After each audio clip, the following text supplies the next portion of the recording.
If you have a sales problem with your e-commerce business, this will hopefully help. So this has stemmed off the back of my own experience. 13 years in e-commerce, I created an e-commerce business with my brother in 2013 in cold pressed juice cleansing. And that business has since gone on to do multiple 7 figures per year. And I've also helped over 250 e-commerce brands scale to record revenue months with their businesses as well. And so this is a really common thing that I see e-commerce entrepreneurs grapple with in my paid programs, my Ecom Blueprint and Up-Level Mastermind programs. And I wanted to share it with you to hopefully give you some understanding of where we can be looking and what we can be rectifying when it comes to lacking sales. So when we talk about the overall concept of driving sales and revenue and growing your e-commerce business, we look at what I call the magic 3. So the first thing is traffic, relevant, engaged traffic being driven to site. The second thing is converting that website traffic to customers, to sales. And the third thing is lifetime values of customers, or even in that first purchase, increasing average order values, but basically getting a repeat customer rate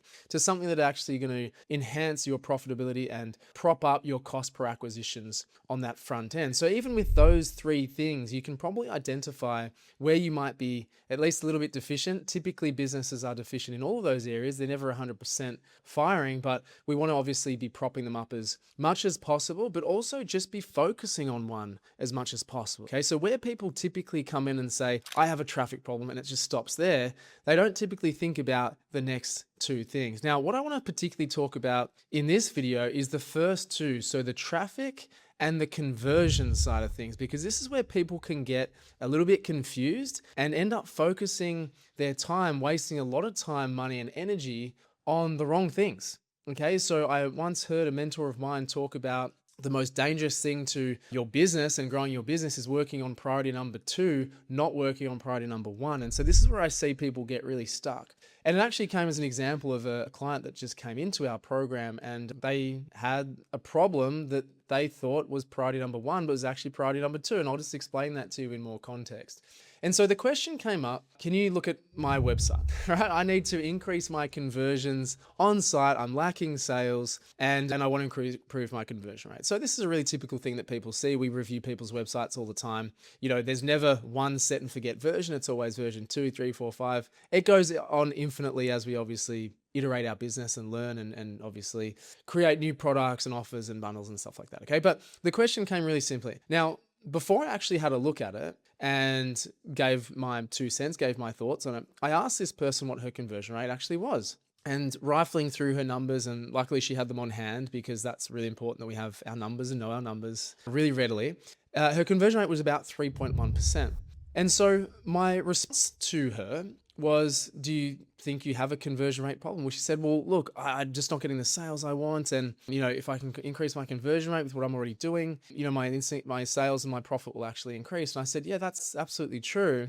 But do you think you have a problem? She said, well, no, or I'm not sure. And I said, well, look, if you're converting at 3.1%, yeah, you actually don't have a conversion rate problem as it stands right now. Not to say it won't become one, right? But at the moment, your problem is actually traffic. So she was focusing and spending all her time, energy, and concentration on trying to fix the conversion rate, make little 1, 2, 3 tweaks here, you know, words here, phrases here, sections here, when that was priority number 2, or not even priority number 2, it was probably priority number 3, 4, 5. Our priority number 1 needs to be driving more traffic. Okay, now what normally happens with traffic and conversion rate, those 2 things that I talked about with the magic 3, is they often pendulum back and forth. So let me just explain that in a bit more detail. So for this particular person where her conversion rate was fine at this point in time, I said swing back to driving more traffic, right? If you've adopted more traffic mechanisms to get more traffic through, your increase in volume goes up in terms of website traffic, that's great. Observe your conversion rate then with the increase in site visits, right? So say it increases by 50%, just as a little example. We want to see that conversion rate remain the same ideally, improve even more ideally, but we don't want it to sink so low that it becomes a dangerous level and the conversion rate actually drops off a cliff, okay? So when we say that pendulum swings, we want it to go to increase traffic, observe conversion rate. If it's positive or neutral, we're in a good position, continue to drive more traffic. If it drops low or lower than say, 2.5%, I'll use that as an example in terms of an allowable drop off with increased volume of traffic, then we can actually look at the conversion rate and optimizing the site. So it was really important for her to understand, to hear from me and get confidence from, okay, now you need to actually go into, and in her case, it was launch ads, because a lot of her traffic was coming through repeat customers, organic means, word of mouth, organic socials. And so her biggest lever now is going to be like traffic, but more cold traffic, more through ads, which is going to be a project within itself. We're going to help her manage that, set them up, optimize, manage, etc., and scale that. So that's going to create a really nice influx of traffic to her site, but we need to be aware of what's happening on the conversion rate side. Okay, so as I say, if it stays the same or improves, amazing. If it dips down to, like if it's still within the region of 2.5+%, then we're in the ballpark, we're fine, we can keep driving more traffic. But only when it gets to a concerning rate do we drop below 2.5%, do we actually have a look at what we can improve. All right. So this is just a real understanding of where we're focusing our time. What is actually high leverage? What is distraction? What is priority less than 1, basically 2, 3, 4, 5 that we should not even need to worry about? Because the second question I asked her, or rather the statement I made after asking her conversion rate, was it doesn't matter about my subjective opinion if this is within KPI, because who will tell you if your conversion rate is solid or your website is great? Are your customers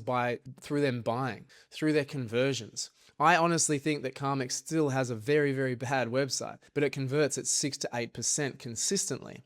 I've seen people change, optimize, make amazingly beautiful websites, and the conversion rate be lower than what it was to start with a so-called clunky, ugly, poor functioning website, right? The irony. We never stop trying to improve things, of course, but in that particular case where the conversion rate was solid and good, it did not need to be fixed, right? It was a problem not needing fixing. And so being able to focus on exactly where your challenges are, where your bleeding neck problems, I call it, are, and going fully committed into that is where you're going to get the highest leverage, where you're going to absolutely give yourself the best opportunity to maximize and grow your sales. And often, if we think about it really consciously, it's probably the thing that we're avoiding doing. And for this particular client, like again, as we probed and questioned, she just lacked confidence with say ads and that next traffic lever. And so we were able to give her that confidence, give her the skills, and give her the assurance that we're there to support her, which is what we do throughout our program. We help people manage their own ads and empower them with skills and knowledge and experience.